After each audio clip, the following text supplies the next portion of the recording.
So guys, for the first step, you want to go to search and type in check for updates. Click on it.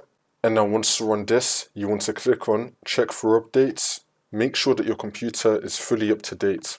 For the next step, you want to go to search and type in device manager. Click on it. And now once you're on this, you want to expand display adapters.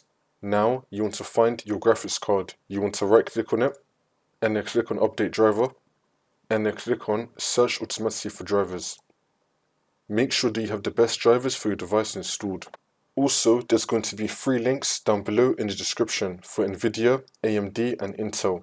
You want to download the software that comes with your graphics card and you want to update your drivers for your graphics card software. Make sure you have the latest drivers installed. For the next step, you want to go to search and type in Windows Memory Diagnostic. Click on it and then click on Restart Now and check for problems. You want to make sure that there's no problem going on with your RAM. It's going to start running this test for you. If it detects anything, it's going to tell you. You want to make sure that you have no problems going on with your RAM.